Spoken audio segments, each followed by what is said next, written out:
22nd, 2025 on a Tuesday. Welcome to Cozy Corner TV, everybody. My name is Kieran Smith, and we are on the corner, guys. What's up? So, yeah, I shortened that a little bit because I want to jump right into these clips. We got a couple good ones up tonight. We got Shawn Ryan in the house. I think I've had Shawn Ryan on the channel. We reacted to maybe once or twice, not too often, but I love Shawn Ryan. I watch him often. Shout out to him. He's a vet for his service. So we're going to jump right in, guys. Over here on the channel, I am a big advocate for mental health and wellness. So make sure that you are good, grounded, regulated before you watch the news. Why? Because it can trigger you. If you're triggered right now or you're not regulated, come back later. But if you are, what is up? Welcome to the daily live stream. So we're going to jump right in. So shout out to Shawn Ryan Clips. He covered former Navy SEAL on Barack Obama's insane rules of engagement. So, of course, this caught my interest because as a military veteran, I was like, I gotta peep this. Not on top of that, if most of you don't already know, Barack Obama is the one president that committed probably the most war crimes out of any other president. So anytime anything deals with Barack Obama and rules of engagement or the military, I have to watch it. So we're gonna cover that, some of Barack's rules of engagement with Shawn Ryan. With him being a vet, I'm super interested. And I don't want to reveal the guest who he has on. Did he put her name in here? No, he didn't put it in. So I'm not going to spoil it, but we're going to cover that with Shawn Ryan. Then we'll switch gears and go over to CNN. They cover Johnson shuts door on House vote before September to release Epstein files. So this would be White House Speaker Mike Johnson. So he shut the door on the vote to release the Epstein files. It looks like people are really pushing for these things to get released. So it's pretty crazy, right? Because you got some of the Democrats that are going on record. You got Jasmine Crockett. She's like, I know that Trump is hiding something. I don't know exactly what he's hiding, but I know that he's hiding something. You've had a couple of people that went on record to say that. Go Garden, what's up to you? Shout out to you, Go. Happy Tuesday. Thanks for stopping by.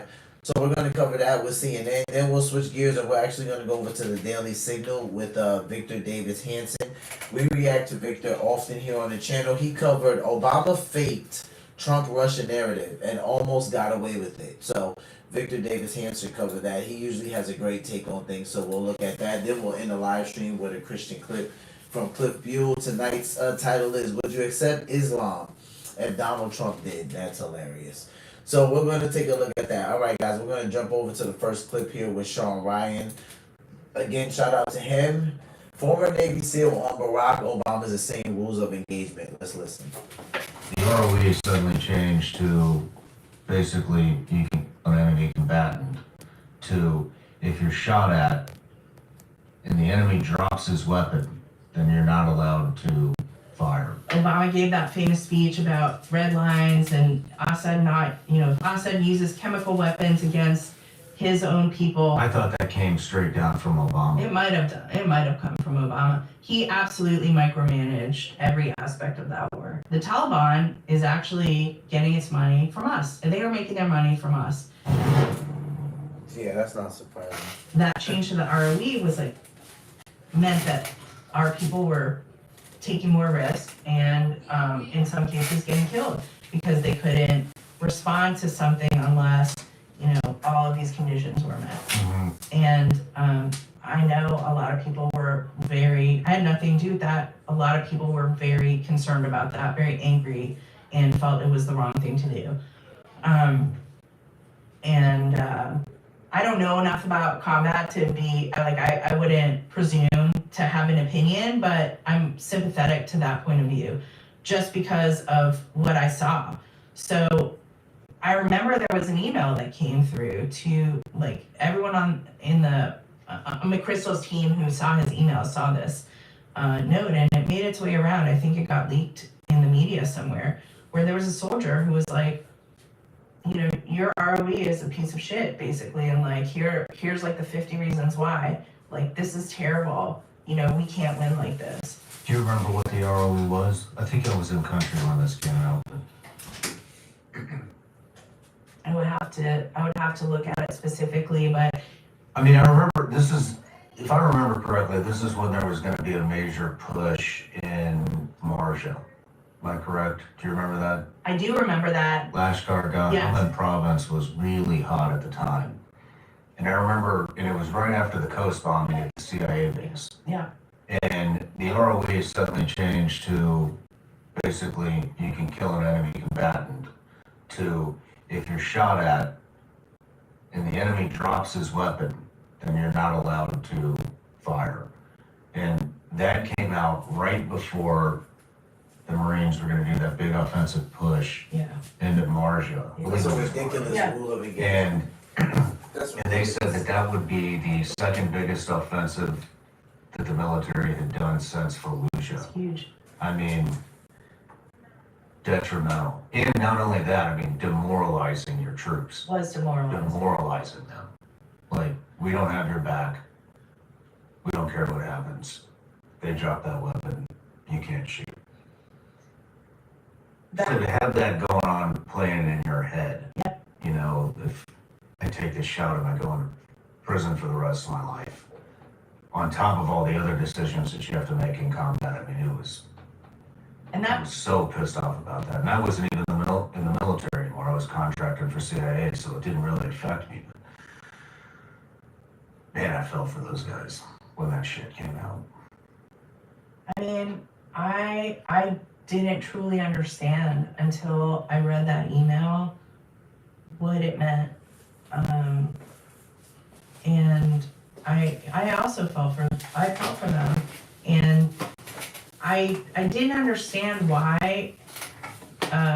Dude, so some of you guys might not understand this if you're not really into watching Barack Obama's rules of engagement when it comes to war. Like I said, he's the one president that's probably created the most war crimes compared to any other president. And this is literally in history. So this is why we get so much flack from some of my friends.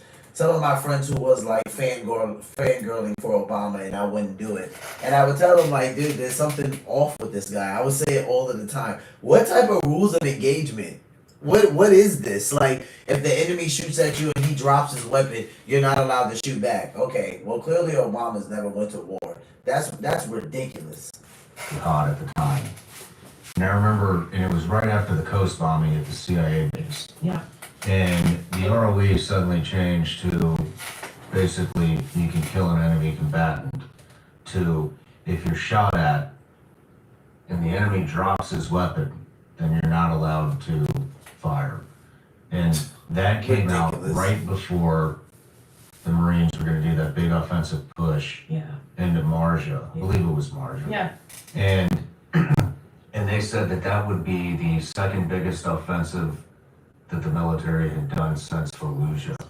It's all good, bro. Don't worry about it.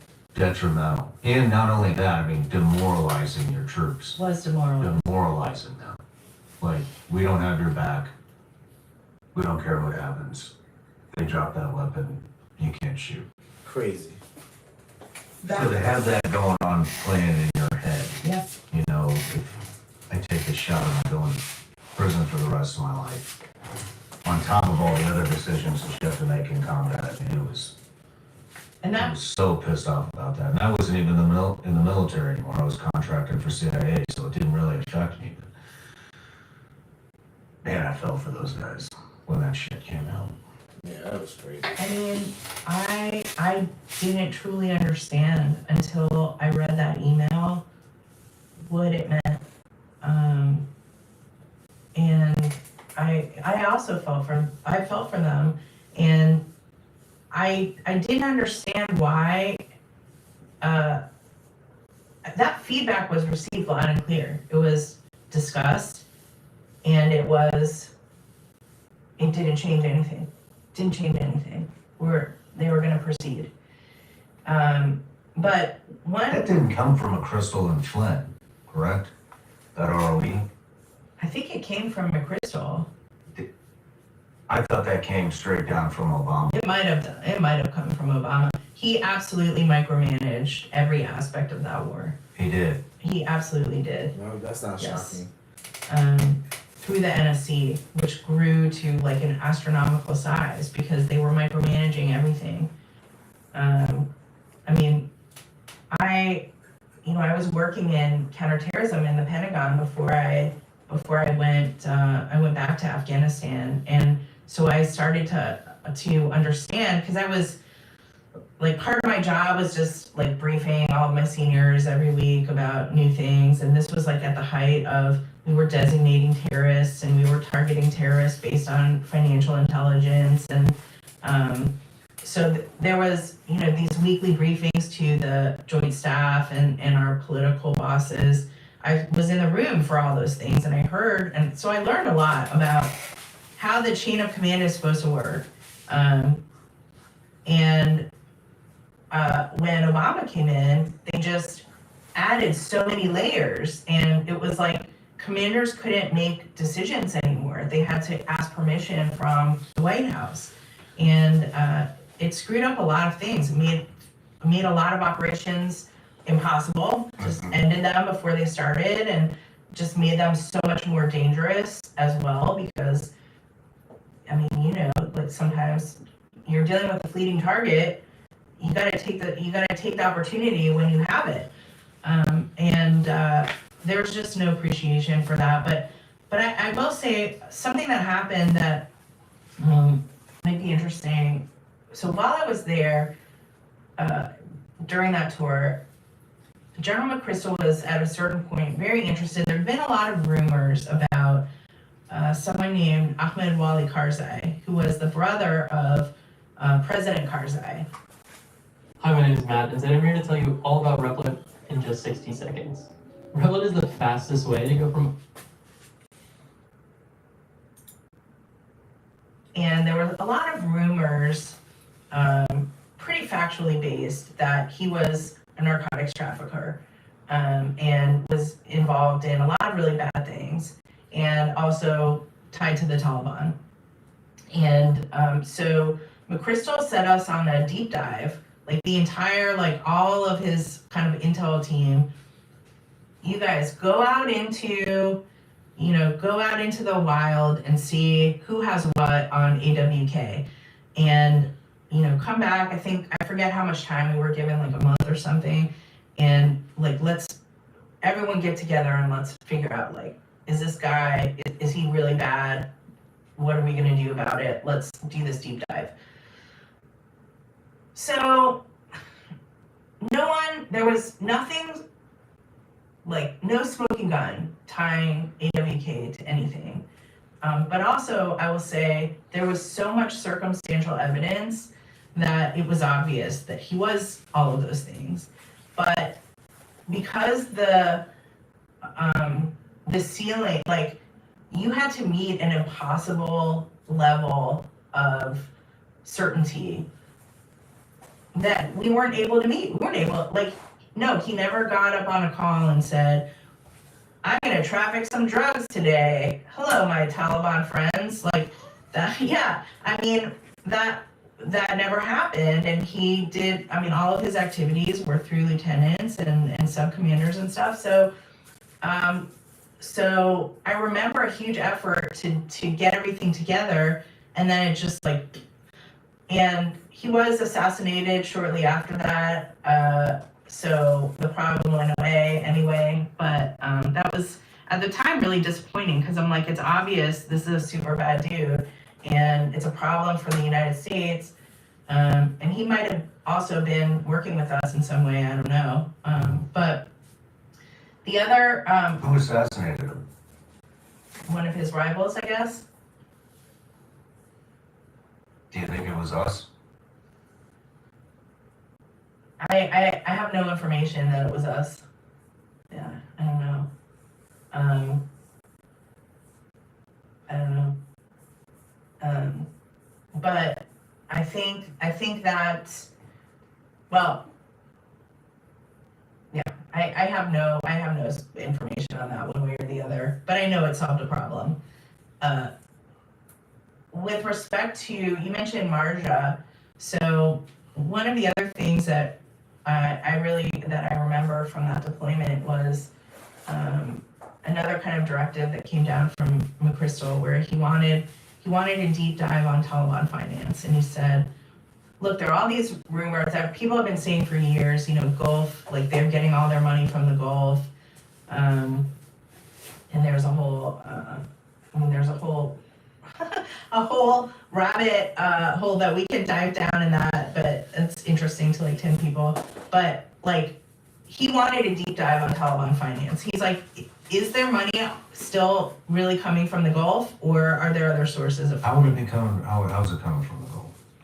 Well, they would go to the Gulf. The Taliban and Al Qaeda would go, and other terrorist organizations as well, would go to the Gulf, different Gulf countries and individuals who supported what they were doing, and they would go specifically during Ramadan was like a big fundraising period, where Muslims are, encouraged to give to charity, and so they would raise a lot of money as a charity towards these towards their terrorist causes, and they frame it as they're advancing radical Islam, and they're fighting the great Satan or whatever, and so yeah, they raised a lot of money that way. They also, they were in the early days.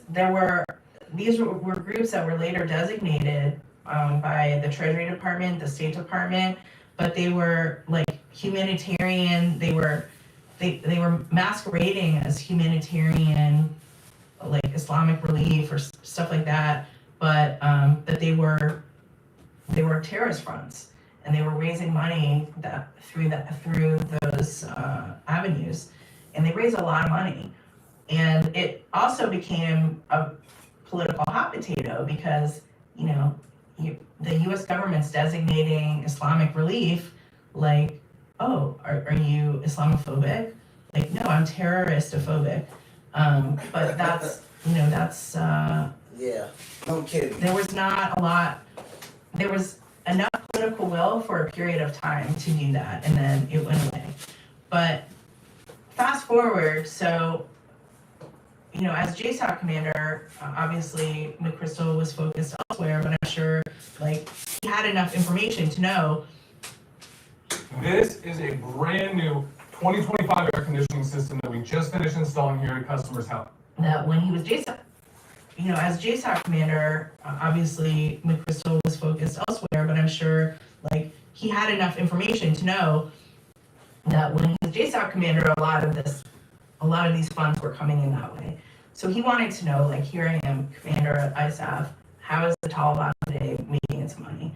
And so we got, and there were some colleagues of mine from the Treasury Department, and by that point there was an Afghanistan threat finance cell, and so there were all these interagency folks that were there doing amazing things, and put together a really compelling assessment that the Taliban is actually getting its money from us. They're making its money, they are making their money from us. If you consider our logistics supply chain into Afghanistan, they were extorting money on every single link in that supply chain. So we were paying the Taliban. Are you serious? Yeah. Can you be a little more descriptive how that was happening? This is really what led me to quit government completely was Syria, the Obama's Syria red line.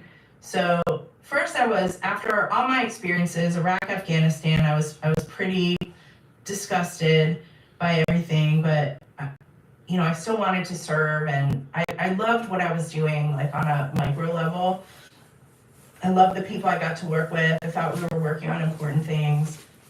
The fact that I had this kind of financial intelligence background made me a little bit unusual, which I like too, kind of niche. But I remember, I don't think I'll ever forget it.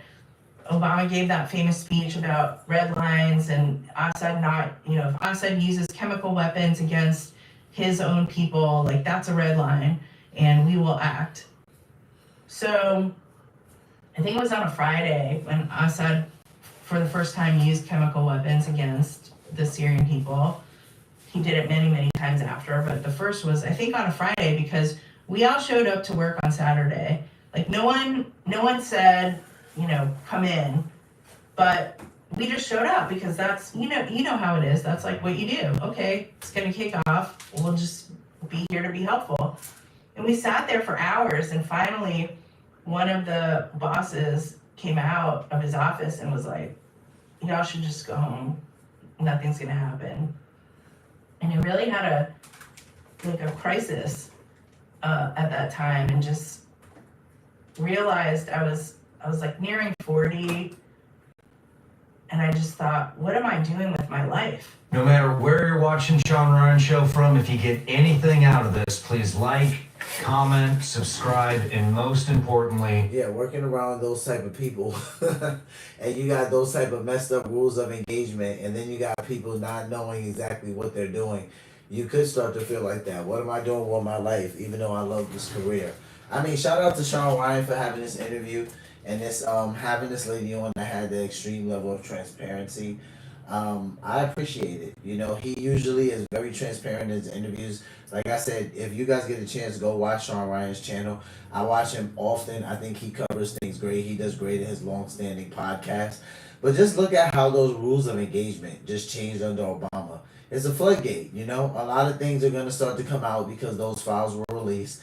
And, you know, a lot of people are frustrated. Some people are like, I'm not interested in the Obama files because, you know, it's a distraction from the Epstein files. And I'm not going to say I don't feel like that. I said it last night on live. I said it is giving distraction. It is, because when we look at how it was released, the time it was released, it's being released about around the time where I've been saying it's becoming a mandate now, almost from people, like, for these files to be released. And I'm like, yeah, it's looking ugly, because the minute that he pulled back, I knew it was going to make everybody was going to be suspect of it. Everybody. And it's like, now you have Democrats and Republican alike kind of like release the files. It's like, it doesn't matter what I watch. The minute I go to the comment section, it's wow. They're all like, distraction, release the Epstein files, release the Epstein files. So they're literally like, people, I'm not saying like I agree with Kevin O'Leary. I watched a clip where he talked about on CNN that basically the Epstein files are poop on the stick. Like, everyday American people are not sitting there thinking about the Jeffrey Epstein files, and I do agree with him on that. But the people that are thinking about it, it's turning into a mandate. Now, if we just go to the Republican side, we got 83 to almost 93% of them who want these files released. And it's not like on the Democratic side, there's nobody. So it's just, you know, it's just interesting watching everything play out. So we're going to switch over to CNN. We got Johnson, meaning House Speaker Mike Johnson, shuts door on White House vote before September to release Epstein files. So Mike Johnson pretty much put all of that to a stop as far as the vote to release the Epstein files. So let's take a listen. Breaking news this hour, a source tells CNN that the House Oversight Committee could soon subpoena Ghislaine Maxwell, former girlfriend and accomplice to Jeffrey Epstein. Maxwell is serving a 20-year prison sentence after being found guilty of conspiring with Epstein to groom and sexually abuse underage girls. All right, let's go live to Capitol Hill right now. CNN senior reporter Annie Greer is monitoring all these developments for us. Annie, how soon potentially could Ghislaine Maxwell be subpoenaed? Well, Pam, we're hearing the subpoena could come very quickly. And they're going to have to coordinate, this is from a source, they're going to have to coordinate with the Department of Justice and the Bureau of Prisons about when to speak with Maxwell, because of course the Department of Justice also wants to speak with Maxwell. But this came about because Republican Congressman Tim Burchett forced the House Oversight Committee to take a position on this issue. Look, the House is at a standstill right now. House leadership is sending the House home a day early, and they will not be returning until September for their August recess. Leadership is hoping that delaying floor time is going to help slow down the temperatures here, because Republicans are divided on this issue. A growing number of Republicans want to take a vote on this. 11 Republicans have signed onto a measure that would force the release of all of the Epstein files. They are hearing from their constituents back home, and they're feeling a lot of pressure to take a stand on this issue. But the Speaker and his leadership team are urging members to be patient, to allow the administration to lead this investigation. House Republicans had their conference meeting behind closed doors this morning. Sources tell me that was the message from leadership, but members are growing increasingly frustrated with that. Take a listen to how Speaker Johnson is making the case that the House needs to take a step back here. This is Pod 5, the first fully immersive sleep system. Intelligent. We're not going to play political games with this. We've all been very clear and transparent.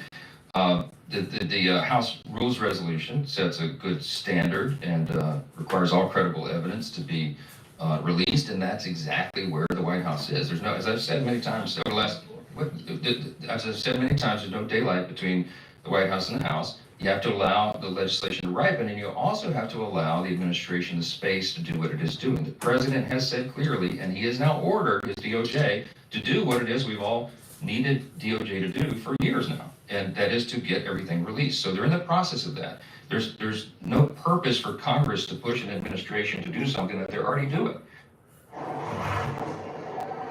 That is the message from the speaker, but it is dividing House Republicans, and the House is essentially grinded to a halt over this issue, showing there's no signs of it going away anytime soon. Wolf and Pam.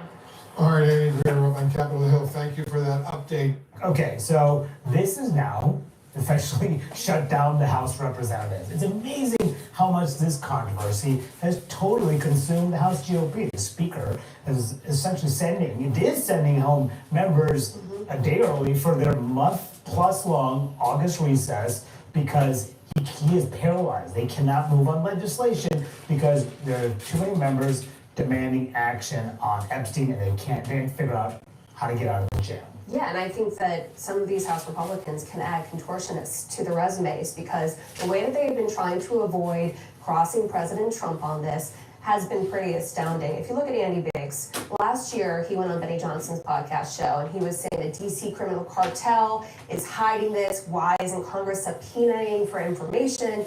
And then I tried to ask him last week, are you pushing for this information to be released? And he said, oh, why are you bringing me into this? And the information will come out. I said, yes, but are you pushing for it? And he would not give me a straight answer.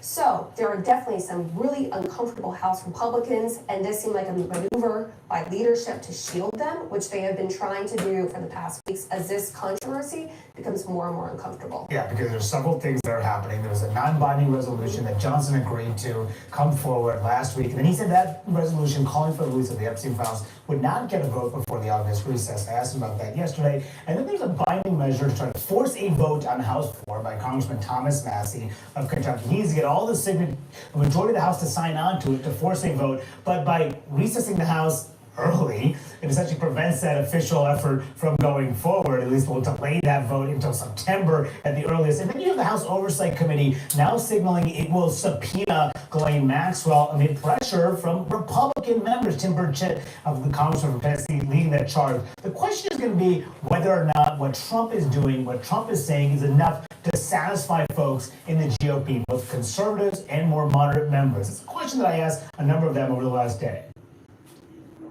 More importantly, if we don't take the right side of this issue, it's going to cost us votes in the midterms. People are becoming despondent, they're apathetic. Why would they go vote if they gave us the House, the Senate, and the White House, and the transparency and justice they were promised doesn't happen? You know, I really like President Trump. I also think he has a great pulse on things, but on this issue, the American people really want to see transparency. It's become one of those basically fractures that is too big to ignore. Yeah, I just support it because I think there's too much conspiracy theory that's started to light on it. Burgess, you walk those halls every day talking to Republicans. What are you hearing about how much of a problem this has become for the GOP? I mean, it's interesting. When I was asking the Senate Republican leaders about this last week, I got a few looks like I had three heads because they were like, why would you be asking about this? Including the Senate Majority Leader. Yeah, a week later, we have the House Speaker who's really struggling, honestly, to deal with this situation. And he's making the bet that if he sends them home for 5 weeks, that might make a difference. Sungmin, when we were off camera, was mentioning that this has been now kind of the talk of Washington for about 3 weeks, which is pretty long for the Trump era. He's somebody who knows how to change the conversation, change the discussion, and it really hasn't happened yet. It would be interesting to see if you had an unlimited vote-a-rama in the Senate right now, if Democrats would be offering Epstein amendments as well. We saw Ruben Gallego come to the floor last week and force Republicans to block an Epstein resolution. So, I mean, it's really kind of invaded all facets of Washington right now, unlike most other kind of cultural issues. I would probably put this in, not to say it's not serious, but it's not something Congress would typically be legislating on. And to Olivia's point, what you're hearing is a lot of Republicans trying to walk this fine line of this is really important, we need to hear more about this, but not pan the way that President Trump is dealing with it, because I think there was a lot of sensitivity, for example, last week when Mike Johnson, the speaker, appeared to sort of break with Trump and ask for more disclosure of this. And we're kind of seeing them try to recalibrate things right now with the subpoena. I talked to Ron Johnson, a senator from Wisconsin, on the way over to the show, and he seemed very interested in the Ghislaine Maxwell actions by the Justice Department, and he said he thinks she has the answers on everything. Yeah, and the question is, will time be enough? Will that bury this story, as the Republican leadership clearly hopes so, particularly in the House? Will summer recess calm things down, and Trump clearly wants to talk about any other issues? But as you were saying, Burgess, there's a majority, widespread of the American public, they want this information out there. We're like 80-90% of the polls suggest that that's what the public wants here. But it's not just Democrats, it's Republicans, it's conservatives. This is what Theo Vaughn, who is a conservative podcaster, said. Why can't we put the Ro Khanna Thomas Massie bill for a vote this week? Speaker Johnson, J.D. Vance. I mean, that's the pressure that the leadership is under. It's going through all aspects of society. This is why I'm not quite sure Speaker Johnson and the House leadership's bet on sending everyone home and hoping that recess kind of dies this controversy down. I'm not quite sure it's going to work, because it could only really fuel the flames. I think what's been fascinating with comments from Republican lawmakers. It might fuel the flames, but it might not. Sometimes you give people time to think. Shout out to Theo Vaughn. It says, why can't we put the Ro Khanna and Representative Massie bill for a vote this week? At Speaker Johnson, at J.D. Vance. And that's from Theo Vaughn. Meredith Lee Hill said new House GOP leaders will give White House time over August to release Jeffrey Epstein-related info despite growing pressure from Rank Plus File. Speaker Johnson is not planning to put GOP's Epstein resolution on the floor this week before recess, or possibly ever. Yeah, and I agree with them. Typically, things like this aren't something that legislation is passed on, but like Marjorie Taylor Greene said, it's become kind of like a fracture. So yeah, this is the part where people are talking about, oh, the GOP, the Republican Party is falling apart, and I'm like, it's not falling apart over this. But you have your people who want transparency. Like when they're saying 93% of the public wants it released, it's not necessarily 93% of the public. It's more like 93% of Republicans. But there is a percentage of the public that is in there, because there are also Democrats that are calling for the same thing. It's going through all aspects of society. This is why I'm not quite sure Speaker Johnson and the House leadership's bet on sending everyone home and hoping that recess kind of dies this controversy down. I'm not quite sure it's going to work, because it could only really fuel the flames. I think what's been fascinating with comments from Republican lawmakers over the last several days especially is when they emphasize how much they're hearing from their constituents about this matter. You have, Republicans saying this is what I'm getting phone calls about. My voters are very much concerned about this, and they are very often largely dictated by what they hear. So if they're home, they're having town halls. If they're not having town halls, they're out in the grocery stores, out in the community. And if this is a thing that, their constituents bend their ear about, that the momentum behind the Massie Khanna resolution could be stronger by the time we get back from recess. Theo Vaughn, I don't know if he's a conservative, he's a comedian with podcasts. He had J.D. Vance on his podcast last year saying release the Epstein files. Last week, Vaughn tweeted that clip and said, yeah, what changed? That's part of what's going on here. Yeah, that's true. JD did say that. I watched that. People's minds, and now everybody wants to. White button up shirt with jeans. They haven't quite explained why they changed that position, which is leading to more questions as well. I wait any longer. Oh yeah, most people remember that. When JD was on Theo Vaughn and he had that conversation. And that is mostly what's going on here. You have so many clips of like Cash Patel, A.G. Pam Bondi, J.D. Vance, like Donald Trump during his campaign trail. You have so many people going back to these clips where people are talking about, we're going to release this, we have to release this, we should release this, why isn't it being released? And now to see this happen, this is why there's so much backlash on the conservative side of things, because they're like, hey, you said we were going to get transparency, so we want it. We don't care how bad it is. We don't care who's in there. We want the transparency that you promised us. So we're going to switch gears, guys, and go over now to the Daily Signal. Shout out to Victor Davis Hanson. We react to him here often on the channel. He covered Obama faked Trump-Russia narrative and almost got away with it. All right, so let's take a look at here. Some more things going on in the media This with week in the President, news. former President Obama. So let's take a look at what Victor Davis Hanson covered. This week in the news, the Director of National Intelligence, Tulsi Gabbard, made a discovery that are pertinent to the so-called Russian collusion hoax. The intelligence agencies, one of these 18 or all of them or some of them, knew from information from the Dutch that there was no Russian collusion. That was known to John Brennan, that was known to James Clapper, that was probably known to the FBI, but they have notes, they have information that when they prepared this daily, weekly digest of intelligence updates to Barack Obama in 2016 and into 2017, he ignored it. He did not want to hear that. It was almost like, you find me the crime and I'll give you the criminal. Yeah. So for lack of better words, he's saying that it basically was completely ignored. Hello, this is Victor Davis Hanson for the Daily Signal. This week in the news, the Director of National Intelligence, Tulsi Gabbard, made a discovery that she has documents under her purview that are pertinent to the so-called Russian collusion hoax of 2015, 2016, 17, and 18. Remember what that was. During the campaign between Hillary Clinton and Donald Trump in 2015 and 16, there were allegations that Donald Trump was enlisting Vladimir Putin to disparage or hurt Hillary Clinton for his benefit. That charge was never substantiated. Robert Mueller, after Donald Trump was elected, spent 22 months and $40 million and found no evidence that Donald Trump was directly involved in any Russian escapade to throw the election.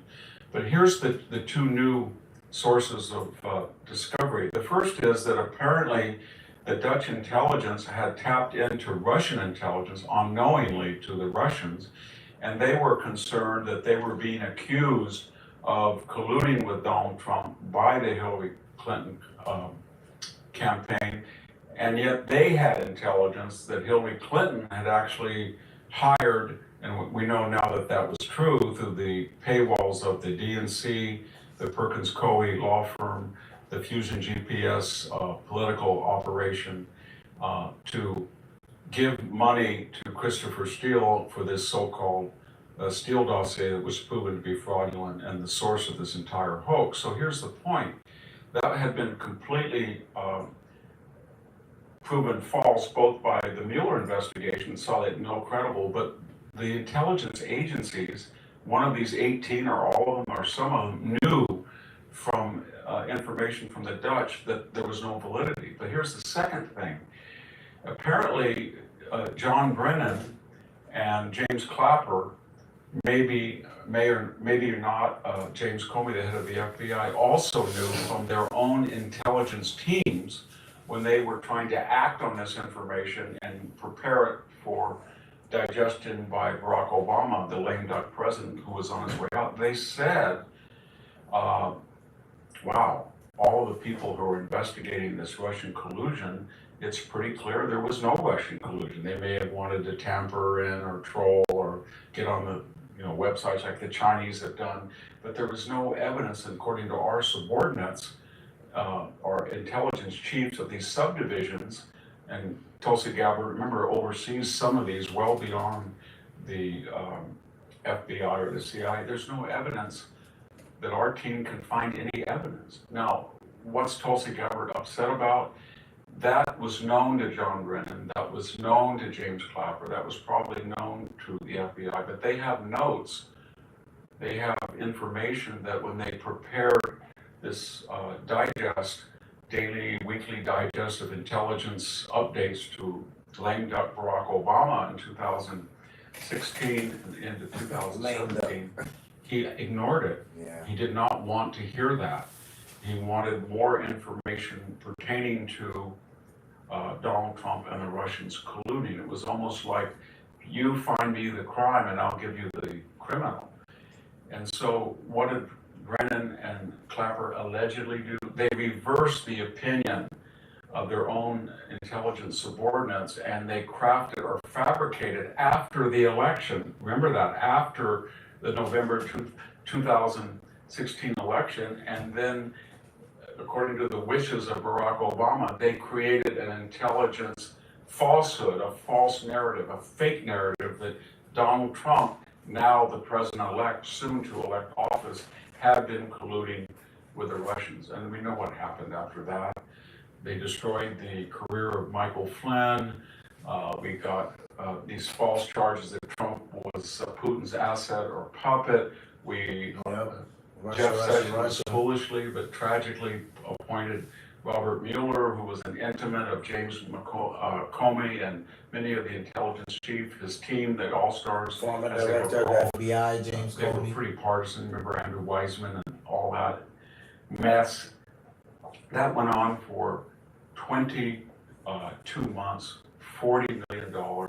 I think it's fair to say it nearly wrecked the first 2 years of the Trump administration. And I think Tulsi Gabbard is making the allegation that that was by design. We couldn't stop him with the Steele fake dossier. Hillary couldn't stop him. Nobody could stop him during the campaign. But Barack Obama allegedly, by Tulsi Gabbard's conjectures, said we can stop his presidency. So you guys go back, ignore what your subordinates are saying when they found no evidence, and ignore foreign intelligence that found no evidence. Just give me a narrative that Donald Trump is colluding with the Russians, and we'll spread it. And spread it they did, and it nearly destroyed Donald Trump. Is it serious? If it's credible, then you have a conspiracy of the top people of the United States intelligence and investigative communities conspiring with a sitting president of the United States to destroy the administration of his opponent, successor, Donald J. Trump. Thank you very much. This is Victor Davis Hanson for the Daily Signal. Yeah, I would say it's pretty serious. Like he said, if it's true, then you have some of the top people in intelligence and in government, leading this conspiracy. It's crazy, and it turns out that it's not a conspiracy at all, at least by the conclusion of Tulsi Gabbard. So this is interesting, like the way this is playing out. I have one thing here. Obama was gang leader. Trump demands DOJ probe. So this one's from the Economic Times. That I wasn't gonna play this whole clip. I'm only gonna play a little bit of it so we can hear it. But this is Donald Trump demanding a probe, basically after Tulsi Gabbard's findings. So this was just a couple of hours ago. Sort of a witch hunt, just a continuation of the witch hunt. The witch hunt that you should be talking about is they caught President Obama absolutely cold, Tulsi Gabbard. What they did to this country in 2016, starting in 2016, but going up all the way going up to 2020 of the election. They tried to rig the election and they got caught. And there should be very severe consequences for that. Obama's been caught directly. So people say, oh, a group. It's not a group. It's Obama. His orders are on the paper. The papers are signed. The papers came right out of their office. They sent everything to be highly classified. Well, the highly classified has been released. This was treason. This was every word you could think of. So right here, they said Obama was gang leader. Trump demands DOJ probe after Gabbard's coup bombshell over 2016 election.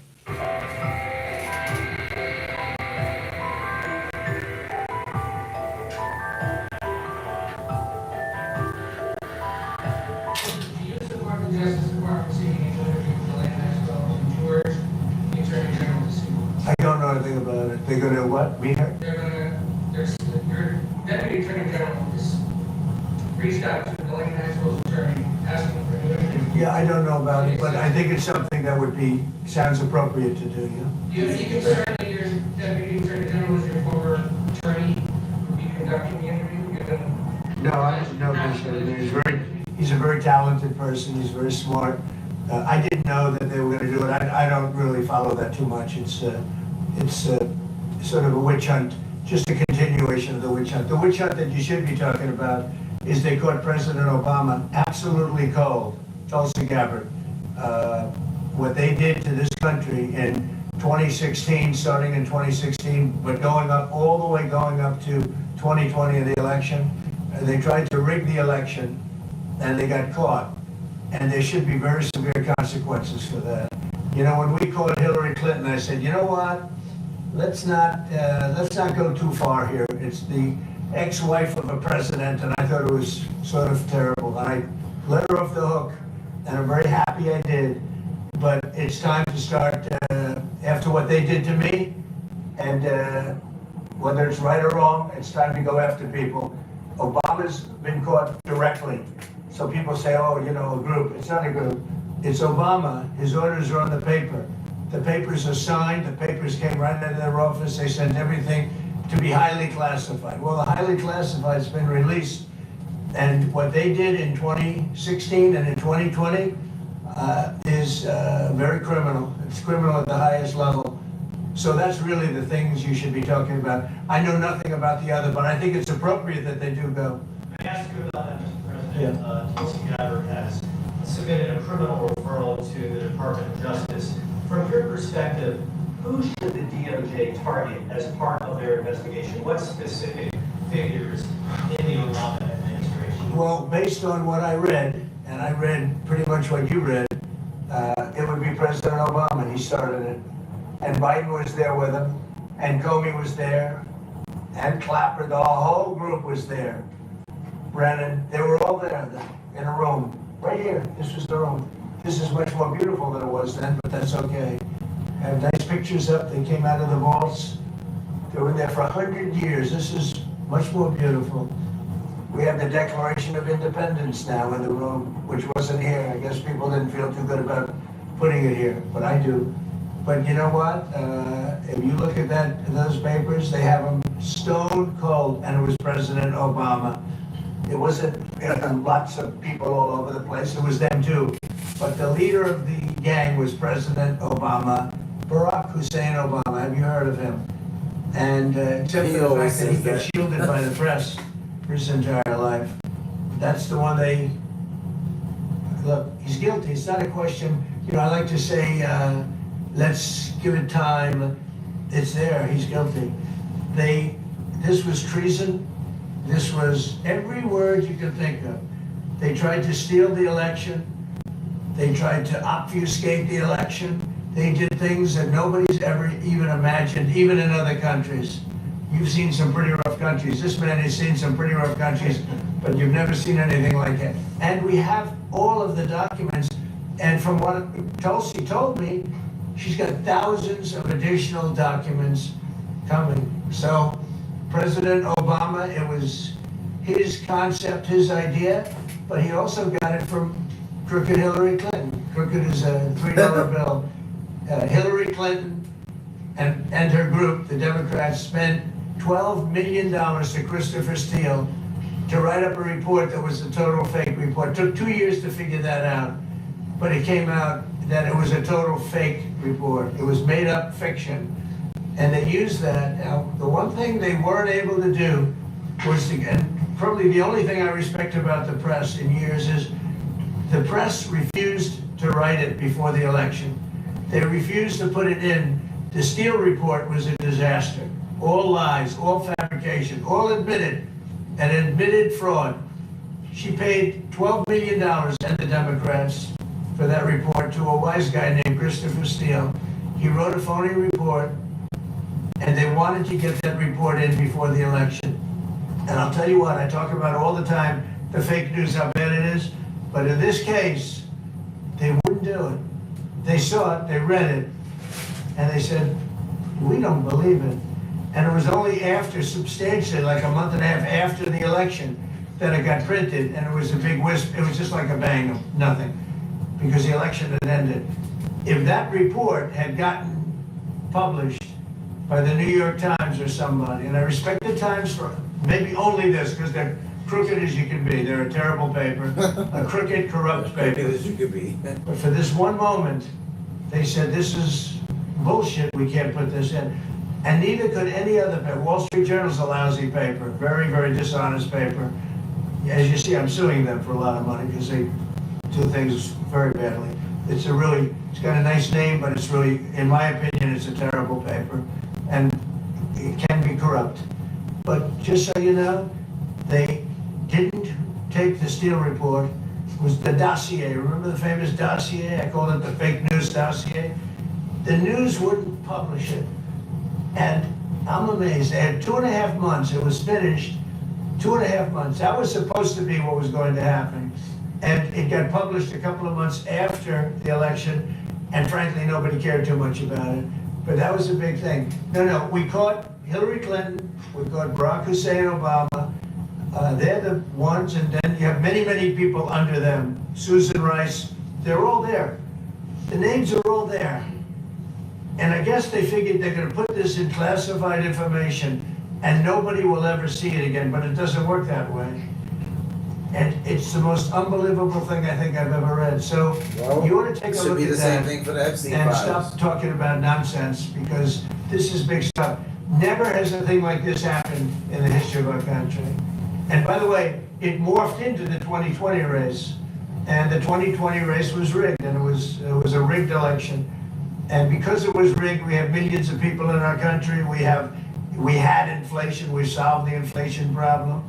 But millions and millions of people came into our country because of that. And people that shouldn't have been, people from gangs and from jails and from mental institutions, people that we don't want in our country, people that we're getting out, dangerous people. 11,888 murderers, many of them, 50%, more than 50%, murdered more than one person. I hate to say this with such a distinguished guest, but you know, they asked me a question. I got to answer the question. No, Barack Hussein Obama is the ringleader. Hillary Clinton was right there with him, and so was Sleepy Joe Biden, and so were the rest of them. Comey, Clapper, the whole group. And they tried to rig an election, and they got caught. And then they did rig the election in 2020. And then because I knew I won that election by a lot, I did it a third time, and I won in a landslide. Every swing state, won the popular vote. But I won that all the same way in 2020. And look at the damage that was caused. Yeah, so it's like at this point, I think it's interesting because he says he took it easy on Hillary Clinton when he found out everything that she had done, as terrible as it was. He said, you know, this is the wife of an ex-president, so let's not go too far here. But he says, when I saw everything that they did to me, he's like, no, Obama needs to be held accountable. Now, you're gonna at some point, I'm seeing it a little bit. You're gonna at some point start seeing people play the race card.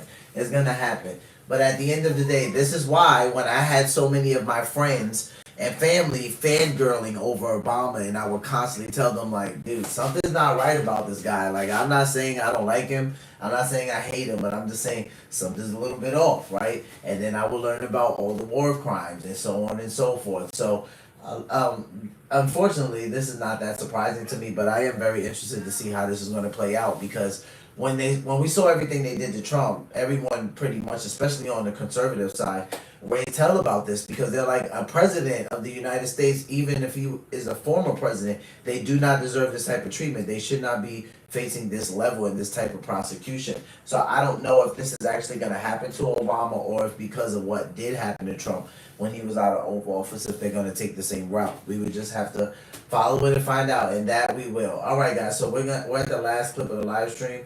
We're going to close the live stream out with a clip from Cliff Buell. Shout out to Cliff Buell, YouTube content creator that focuses on Christian content. Title of today's message is, would you accept Islam if Donald Trump did? That's hilarious. So let's take a listen. She asked, if Donald Trump accepts Islam, would you? All right, let's hear it. If the Great White Hope accepted Islam, would you accept Islam? No, Why not? because I'm a Christian. What drew you to Christianity? God, And do you feel like, have you ever looked into Islam? I have. But, And what about but Islam just to then? understand it better, not to be a member of it or anything like that.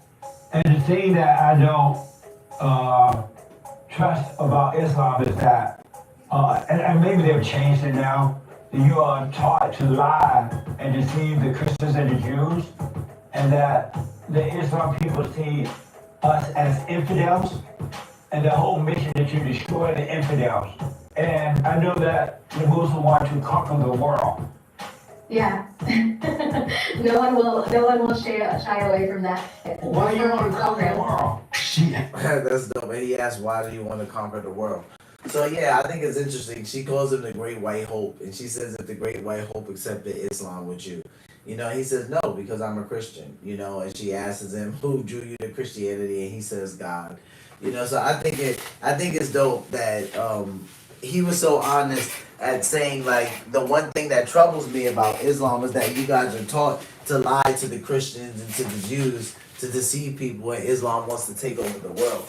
And she's honest, you know, she comes out and she says, yeah, no one will shy away from that. And he asks, why do you want to take over the world? So I'm sure she explained it at that point, but that's where Cliff cuts it off. But it's just important to know that, like, when it comes to the things of the things of Jesus, right? Because if you ask a Muslim if they believe in Jesus, they'll say yes, but not in a way where Jesus has any deity, right? Just where he's like a prophet, like Moses or Elijah. I think it's an honest thing to say, like, I just studied Islam, because she asks him, did you ever study it? He said, yes, I did study it, but not to become a member, just to learn more about it. The same exact reason why I studied it, also because my father is a Muslim. But that's the same exact reason why I've studied, even looked at the Quran or anything like that, was just to learn more about it and just to become more informed about it, not to become a member of it. But I think it's interesting that she says if the Great White Hope, right, calling Donald Trump that, if he accepts Islam, would you accept it? And that should be an indicator, because in the Nation of Islam, a lot of the times it does work like that, right? It's like if your leader accepts this, you have to kind of just go with it. And in Christianity, even from a biblical standpoint, we're not called to do that. We are to listen to our leaders and submit to governing authority, but not to the extent if they're causing you to sin, right? And that's where Christianity is very different from Islam. So I appreciate you guys hanging out with me. I'm going to go ahead and end the live stream on that note. We'll be back tomorrow around 7:30 p.m. So until next time, guys, take care of yourselves, take care of one another, love yourselves, love one another, and be peaceful. Peace.